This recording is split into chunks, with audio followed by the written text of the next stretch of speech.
here with Justin Wheeler. Justin is the CEO and co-founder of Funraise. Welcome to My Company Story, Justin. Thank you very much. Justin, tell us a little bit about Funraise, what you guys do, who your customers are, number of employees. Give us an idea about Funraise. Sure.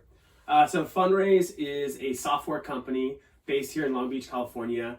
We are a software solution for nonprofit organizations that are looking to manage their donors and supporters and looking to really accelerate their online fundraising through all sorts of different fundraising channels, online and off. Okay. We have 60 employees, and we've been around for about 4.5 years. Great. And Justin, tell us a little bit about how you got to Funraise. Before we talk about Funraise, tell us about your journey and how that came about. Sure. So my sophomore year in college, I was walking back to my dorm and I saw a poster and it was intriguing. So I went into this room. It was a poster of a documentary screening. And it was a film that a couple guys from USC made. Mm-hmm. They traveled to Uganda and they documented these children that were being abducted and conscripted to fight as child soldiers. What year was this? This was in 2005. So there was a civil war going on in Uganda at that time. Civil war going on in Uganda. Thousands of kids were being abducted and then going back into villages, slaughtering their families. Jeez. It was brutal. Wow. So I saw this 45-minute documentary and my world was flipped upside down. I didn't know what I wanted to do. I was going to college, but didn't know what I wanted to do. Right. And so logically, I made the next step, and I quit my job in the summer and took a flight out to Uganda and spent the summer in Uganda. So you saw a movie in school and you jump on a flight and go to Uganda. I did with my best friend. Okay. And the first night there, we went to visit. What we saw in the documentary. We saw these these parks where thousands of kids would come and sleep overnight, and the Ugandan military would come up and protect them because it was safer to be protected than what it was to sleep at your own home. Wow. And so we went to one of these night centers, is what they called them, and we saw thousands of kids. And on our walk back home to the house that we were staying at, we actually got in crossfire between the rebel army who was coming in to abduct children and the UPDF, the Ugandan military. Holy cow, here you are growing up in Southern California and a nice, cushy life, and you're in the middle of Uganda Civil War getting crossfired at. Yeah, it was, crazy. It was, it was so real to the point, and we were so close to it that we literally thought we were going to die that night. Yeah. But it really changed my perspective and outlook on life.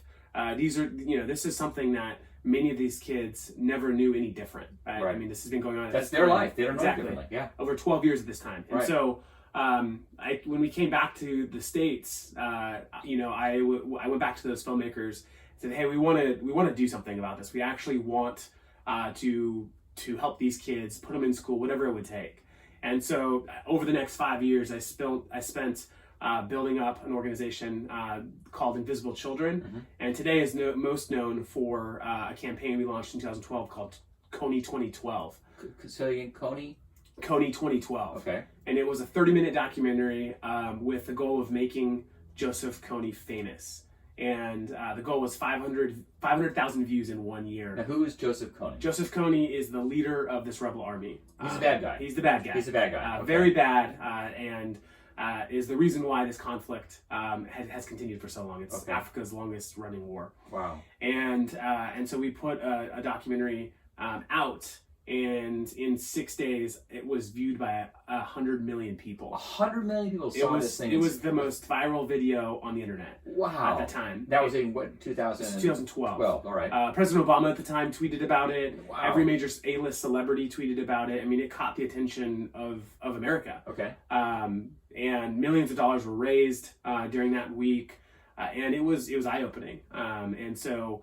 It was a great experience. That's fantastic. Congratulations. What a great story. So from that then, where did you go from, where did your life lead you after that? So before the Kony 2012 campaign happened, my wife and I helped start a nonprofit organization that was helping North Korean refugees. Okay. And so my wife and I started becoming very interested in North Korea. Looking for organizations to donate to, and we found that there wasn't a single organization in the United States that was working on North Korea. Mm-hmm. Most of us when we think of North Korea, we think of crazy Kims and nuclear weapons. Right. Not a place where philanthropy dollars should go.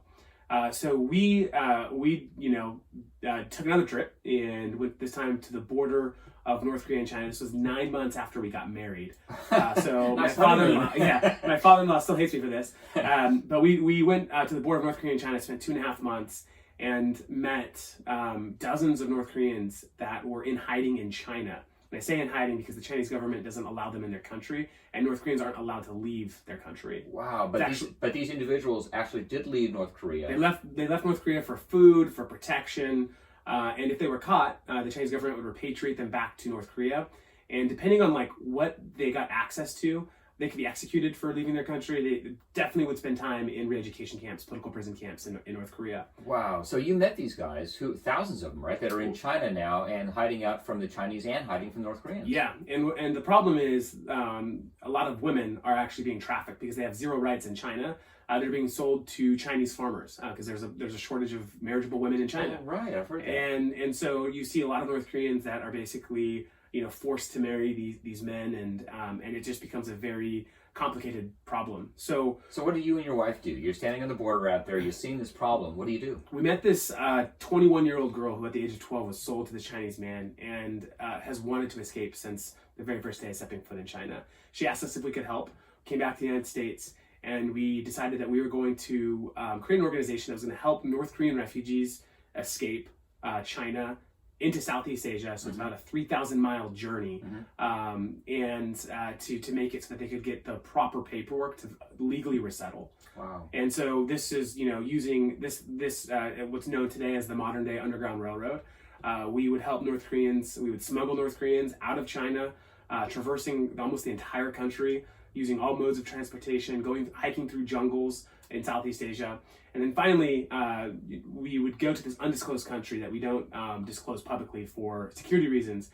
And it's one of the only countries in Southeast Asia that allows North Koreans to legally resettle back to South Korea or the United States. Wow. And So you and your wife started this group, this organization to help fund North Koreans who want to get out of North Korea, go through China, where they can't stay in China, get to this Southeast Asian country, so that they can then move back to South Korea or wherever they want to go. Correct. Yeah. Along with another individual as well, a good friend of ours, was a big part of orchestrating this whole thing. And basically we started in 2010 is when we launched our first rescue mission. I was on the ground for it. I helped lead the rescue mission through China. We went through, several security checkpoints. I mean, at the end of the day, like if North Korea was caught, especially the deeper we got into China, the harsher their punishment would be. If I was caught, I would spend some time in jail in China, but eventually be repatriated to the U.S. Because the U.S. would help get you out, but they wouldn't do anything about the people you couldn't do anything for North Koreans. And so we obsessed over security, and we also believed that technology had a big role to play in making these rescues successful.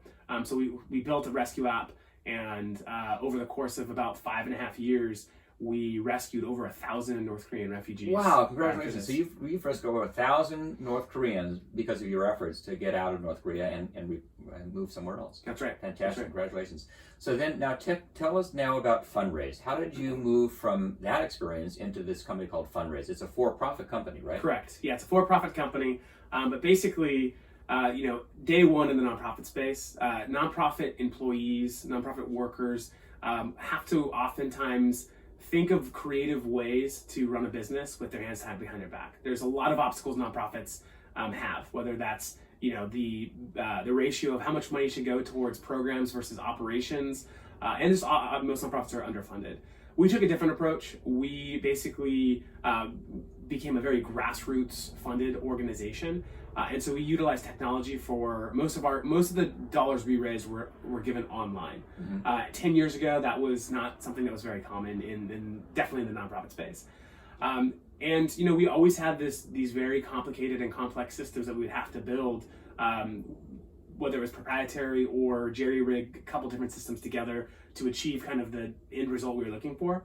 And so finally, in 2015, I decided to start my own company that would be a software-based company to help nonprofit organizations manage their supporters. And basically what you see today is you see nonprofits using 4 or 5 different technology solutions, and we wanted to streamline that all into one system. I see. So that's what Funraise became, is this one system that that a nonprofit organization can use to help them raise money and organize and just do all the back office stuff, not reinvent the wheel every time. Exactly. And what most people don't realize is how big the nonprofit market is. So in the US alone, you have 1.5 million nonprofits. Wow. And last year, $400 billion was donated to charity. Wow. And today, only about 8.5% of that is captured online. So there's a lot of opportunity to disrupt the nonprofit space, to move a lot of dollars online because it's more efficient, it's more effective, and that's just where today's donor wants to give, is they want to give through online means. So Justice, give our audience an idea of who your typical client is, or who an ideal client would have been, and how you help them. Visualize what you do. Sure, yeah. So an ideal client for us is an organization that believes in technology as an accelerator to their mission. And what I mean by that is they understand that technology can help them scale quickly. And willing to make the investments to do that. And so organizations that really believe in online fundraising channels, whether it's peer-to-peer, whether it's event fundraising, or just through your own website, those types of simple fundraising mechanisms, if organizations believe in that, that's a good start. So if they believe in that, and instead of them reinventing the wheel and figuring out how to do it themselves, they'll just hire you or buy your software? Yeah, they'll buy our software and it embeds into your website. We have our own CMS, so you can create your own fundraising websites through our technology. So it's a self-service platform where your marketing or communications team would use this to build out your campaigns and so forth for fundraising. That's fantastic. That's great. And your audience is worldwide or yeah, we're worldwide focused. We've got customers in 7 or 8 other countries outside of the United States. Really focusing on the U.S. market today. Because as I mentioned earlier, it's a big market and lots of opportunity for growth. Yeah. And back kind of to the kind of ideal customer profile as well. We found a lot of success in like human service industry. So in nonprofits, there's all these different verticals that you could focus on: human rights, human services, religious. So what's and a human forth. Service? Human service are organizations like hospitals, cancer research foundations. These are organizations that are, I think, already thinking progressively about the end user and how they can actually grow and scale their businesses. And so we found a lot of success in that. Great. Now, what trends do you see going on? I mean, you've been in this space for quite some time, your whole career, really. What trends do you see going on in this nonprofit or in the Funraise or in your area? So the interesting thing that I'm seeing today is that the fastest growing organizations are organizations who are adopting to technology and who understand that if they want to be around in 5, 10, 15 years from now, that they have to attract a younger donor demographic. A lot of these large nonprofits that have existed, for the past several decades, their donor base is 70 plus, and they don't have a strategy for actually recruiting, Generation Y, millennials. And what's interesting about that is, the millennials specifically are on the biggest wealth transfer in history. $30 trillion is going to be transferred to millennials, and a lot of times these bigger nonprofits underwrite this generation as a generation that can give significant amount of money. In the next few years, that's going to change, and you're already starting to see that change.